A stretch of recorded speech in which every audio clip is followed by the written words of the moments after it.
In our special series, The Road to $5 trillion, we've had the opportunity to speak to a wide variety of people with different perspectives on how India can get to this $5 trillion GDP target by 2024.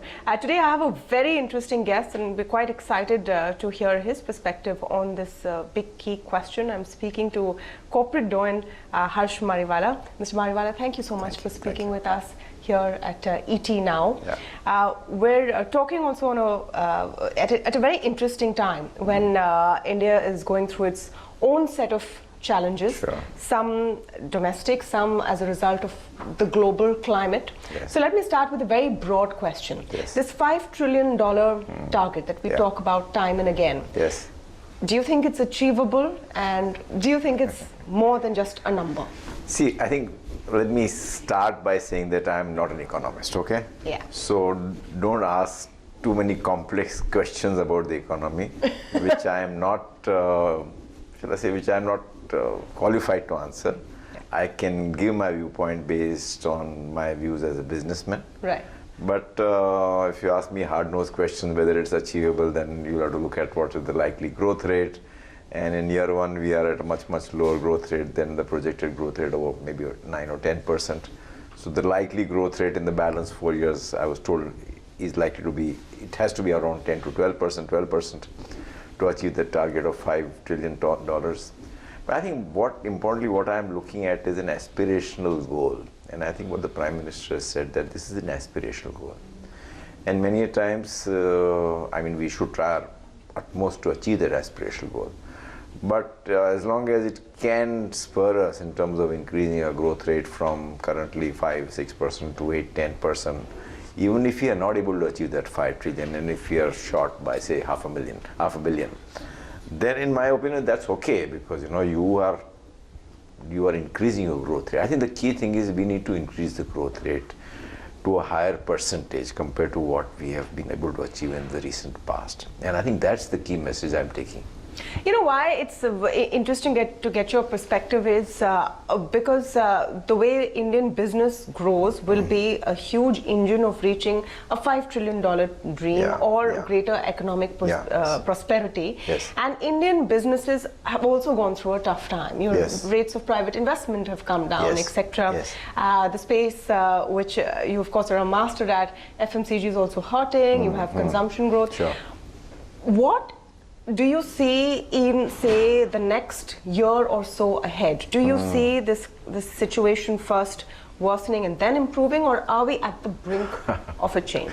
I wish I could answer that question, because if you had asked me maybe 6 months back, I would say next quarter will be better. And I think to some extent all businessmen have some sense of wishful thinking that, okay, the crops are coming in. Maybe 2 quarters back, the elections are over, a lot of funds have gone into the hands of the consumer, but that sadly has not had its impact, positive impact, I would say. So again, the hope is, yes, the monsoon will get harvested. Unfortunately, some rains in the recent few days have impacted some crops in some states, but nonetheless, I think at a national level, there should be some positive impact, some positive impact of some of the other steps the government has undertaken. But when will all this occur, or will there be further downturn? I don't know. But looking at the last quarter, which is July to September quarter, it has been worst for the FMCG sector compared to the April-June quarter, in which the GDP growth rate was 5%. So my hunch is that based on whatever I have seen in terms of demand, rural demand, lowering demand in the last quarter, that is July to September quarter compared to the earlier quarter, my hunch is that the growth rate will be lower than 5%. What's your reading on the drop in consumption? Because this is a lot of things people debate. They say maybe it's sentiment which is driving people in your space maybe to buy smaller packet sizes or change brands. Yes. Is it more a question of sentiment, or is it real pain that we're seeing maybe in the rural space that is driving this drop in demand? So I would say both. If it comes to essential goods for daily use, I don't think the sentiment would play a big role. I don't think it is so bad that people would stop buying, say, toothpaste or hair oils or things like that. So I don't see that sentiment impacting. I think there's a real issue in terms of demand and consumption, and I think the issue is more to do with the income, disposable income in the hands of the consumer. At a higher end, for which there is some discretionary decision to be taken, where the household need not spend that money, that would be to some extent get impacted by the mood of the consumer, but not day-to-day necessities, I would say.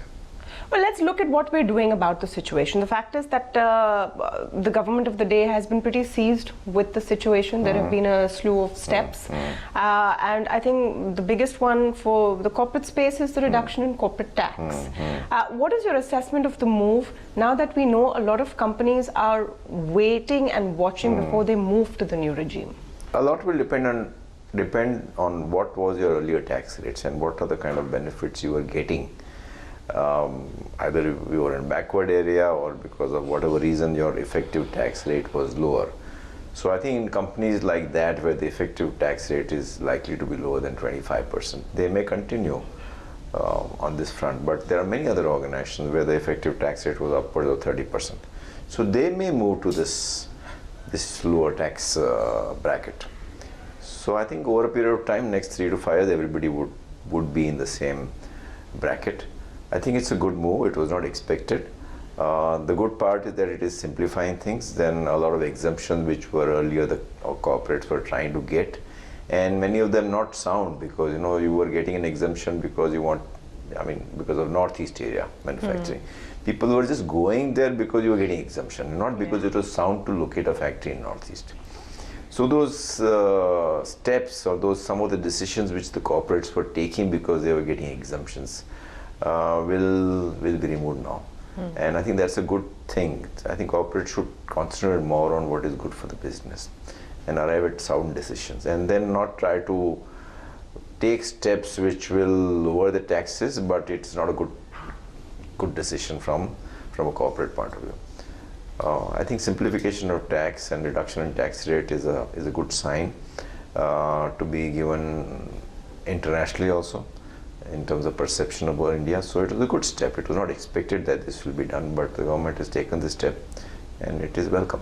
How much of an impact has this had on sentiment for businesses? Because that was the purpose of lowering this corporate tax. So I would say the sentiment, when it was announced, it was a positive step. Nobody had expected that this will come in.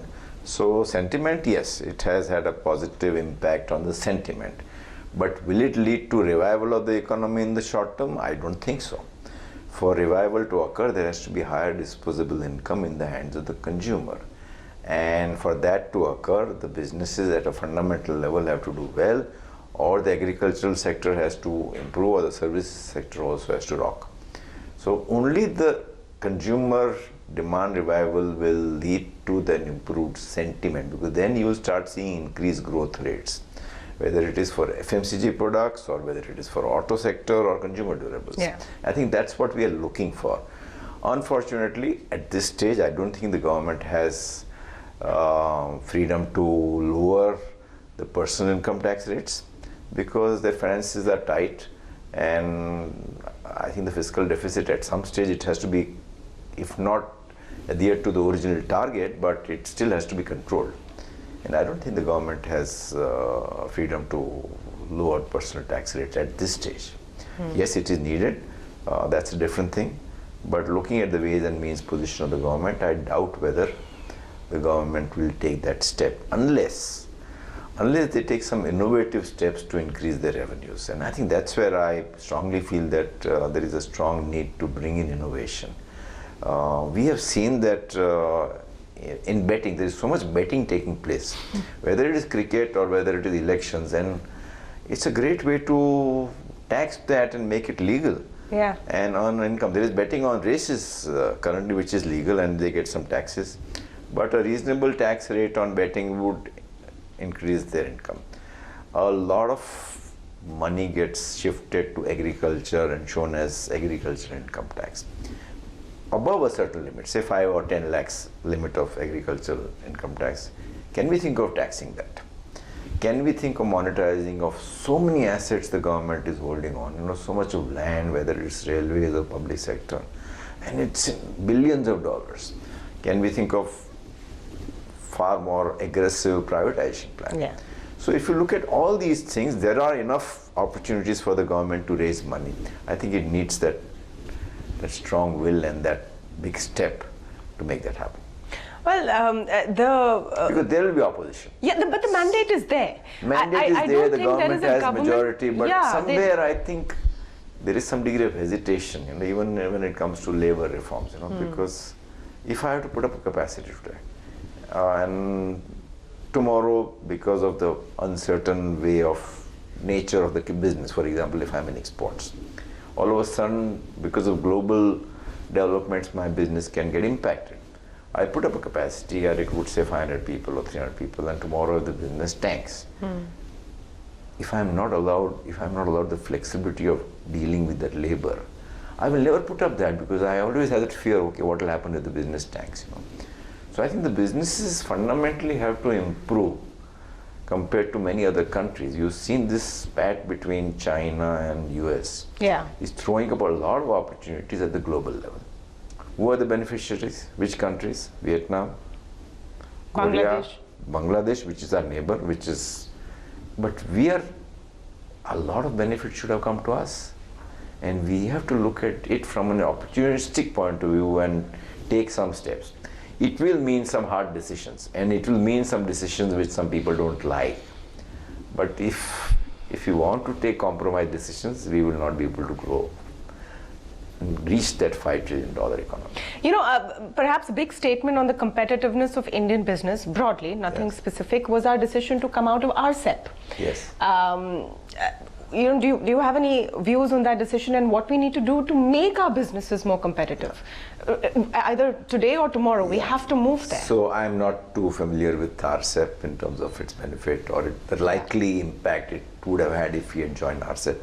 But separately, yes, of course, we need to do much more to become more competitive. So whether it's the labor flexibility or the land issues in terms of land rates and ability to procure land, or even things like the interest rate. Currently it's much higher than normally. They say the interest rate should be marginally higher than the inflation rate.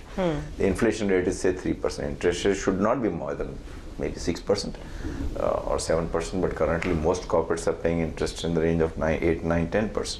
So again, you're incompetitive. So you have to improve all the costs which the corporate incurs, whether it's land cost or labor cost or interest cost or freight cost. If we have to go on paying much higher than what our other entrepreneurs in neighboring countries like Bangladesh or Vietnam, they have to pay, then we will always be not competitive. And then if you're not competitive, then we cannot compete in the global, because our share of global trade is minuscule compared to our size. And I think that's where a huge opportunity it is. But it needs, again, some tough decisions, some big steps in these areas. Some of the factors that you're describing, Mr. Mariwala, have been the reality of Indian economy for decades. Yes.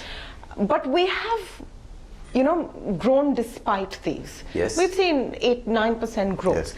Yes. How much of a, contributor is the current global uncertainty to the situation you're seeing right now, especially for Indian businesses? So I think to some extent Indian economy is insulated because it's a high consumption economy. Yeah. So I would not blame all the ills of our, shall I say, lower growth rate to a global scenario. To some extent it would have impacted, but a lot of it has to do with internal issues. What I was talking about global was an opportunity. Yes. The global opportunity could be quite big, and it can actually add much more to our growth rate compared to what we are doing. Our share of global trade is minuscule. It can go substantially if we take all these steps. And I think we have to look at it from an opportunistic point of view. And don't say that, okay, global is not having too much impact. In addition, we have to take many more steps to improve internal productivity. The whole area of agriculture, I think it's a huge area. And one has seen it in North. I mean, if you're staying in Delhi, you're breathing the kind of air you're breathing. Yeah. But I think the fundamental reason is that do we need to grow so much rice? It consumes so much water and it is actually depleting the water table. Can we not move to far more healthier crops in the context of the fact that so much rice is lying much beyond what we had to store in terms of and all of it is going rotten, can we not convince the farmer to shift to a crops which consumes lesser water, which is more healthier? Millets is a superfood internationally, and in India it is perceived as a poor man's crop. Can we not change that mindset? Can we not have cropping strategies which are relevant to that particular geography, depending on the weather pattern and things like that? I think there is a lot to be done in the area of agriculture, I would say, whether it is drip irrigation or sustainable farming or the kind of cropping which is happening.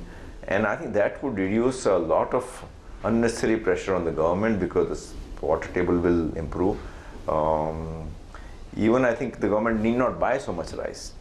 The MSP, the government has taken many times MSP as a way to increase the agricultural income, but MSP is to some extent it's on paper, because government is not able to buy all the surplus stocks that the MSP announced. You know?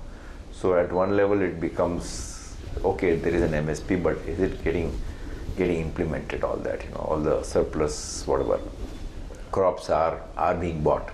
Most of the cases the crop prices are lower than the MSP prices.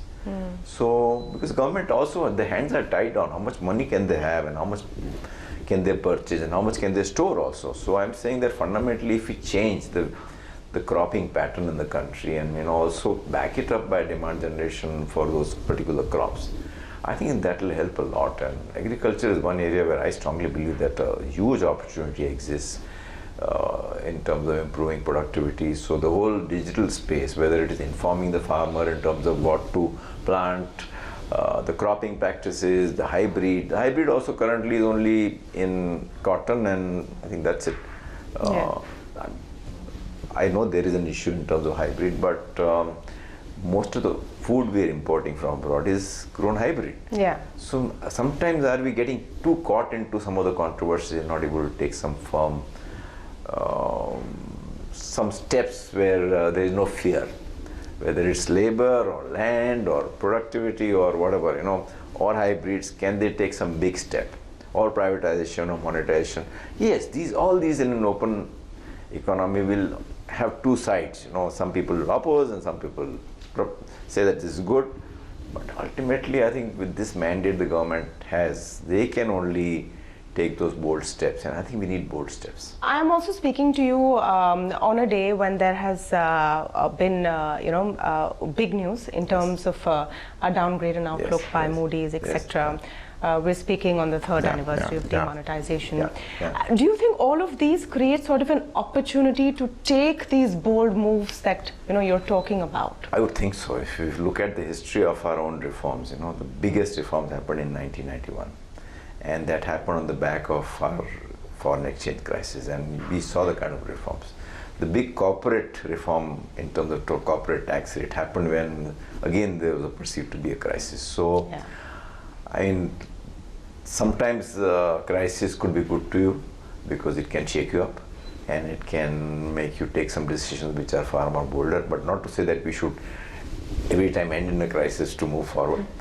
But sometimes the consequences of decisions taken in a downturn or because you're not doing well can lead to some long-term positive steps. We've spoken a lot about the broad economy, business and the investment picture, but let me talk a little bit about you, Mr. Mariwala, if you allow me, and your journey so far. And over the last few years, it's been particularly interesting because you have moved to newer ventures and spaces and focused a lot on innovation, newer kinds of businesses.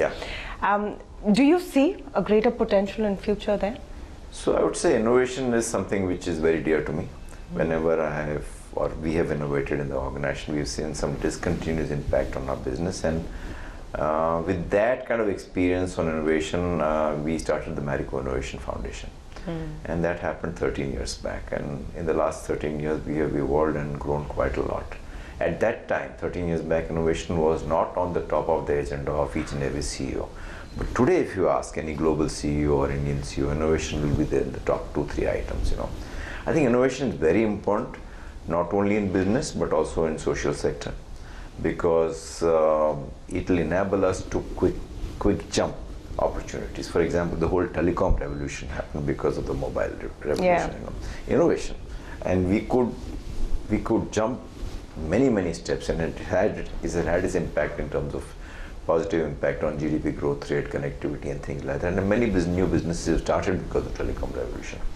So I think innovation is very crucial in a highly competitive environment where the right to win is getting more and more difficult. Organizations have to innovate. So I think one is business innovation, another is social innovation. At a social level also, we need many more innovations. So whether it is healthcare or whether it's education, you can actually, just like in telecom, you were able to jump substantially. There are huge opportunities in social sectors to make a big jump because of technology, because of innovation. And considering that, we started this Innovation Foundation, and over a period of time, we've been taking many steps. One of the big steps we have taken is Innovation Awards, and the next set of our Innovation Award function is going to be in March 2020. We just had a jury yesterday, and we finalized the winners. But very interesting work done in the Indian businesses as well as Indian social side, social organizations to make innovation happen. And I think that is giving me a lot of optimism that entrepreneurs are playing a very important role in driving these issues, whether it's a social issue. But the big challenge is always scale. When you talk about innovation, they're great ideas, but how do you scale up? So we have stepped in that case, and I think what we do is, one is identify the innovators, and we have an acceleration program. Marico Innovation Foundation has an acceleration program, and on an average we work with 8 to 10 organizations. I personally spend time. We also have mentors who are past CEOs, or we also have our Marico team members. We work with these innovative organizations who are not able to scale up, and we have made that happen. Many organizations have been able to scale up multiple times. So I think we realize that innovators, many times they are in small pockets, so they are not able to grow beyond a point. But if we offer this acceleration program to them, then it can have a huge impact, So we are working with an organization under the name of Atomberg, which makes fans, which requires much lesser electric power. And we've just been able to scale up. I think they are already doing a turnover of about 100 crores. Wow. In just 2-3 years. Very innovative kind of product. So I think the key thing is to identify innovators, talk about them, evangelize them, give them support, give them awards. And if everybody sees these organizations as innovative, then innovation becomes on top of the agenda of the government, of businesses. And I think if we look at innovations as a way to grow, I think it can have a huge impact on the economy. You've actually circled back perfectly to where we started from. When we talk about this journey to $5 trillion, and when you say innovation, different ways to interpret that word, can one be to not do things the same way, which have perhaps not worked at the pace we desire, or will not in the new world? So I think, let me say that unfortunately most businessmen go on blaming the government. The government is not doing this, but what are they doing themselves? A lot of onus on growth has to occur at the level of the industrialists. So what is the innovation they are bringing into the table to spur demand, to offer products which are relevant for the consumer, and not just go on blaming? I understand the government has to play a role, but at the same time the businessmen cannot say that everything has to be done by the government. I think today we are at a stage where the number of newer technologies which are coming in, whether it's artificial intelligence or robotics or digital transformations or 3D printing, you add all that and you can see the impact on the businesses and what impact it can have. Our businesses are going to change dramatically over the next 5 to 10 years. And if we as industrialists or businessmen don't look at it proactively, it will become a threat. If you look at it proactively, it can be an area of opportunity. And all I'm saying is we have to look at all these technological developments from a proactive mindset. Absolutely. Thank you so much, Mr. Mariwala, for speaking. Thank you. Thank you. Thank you.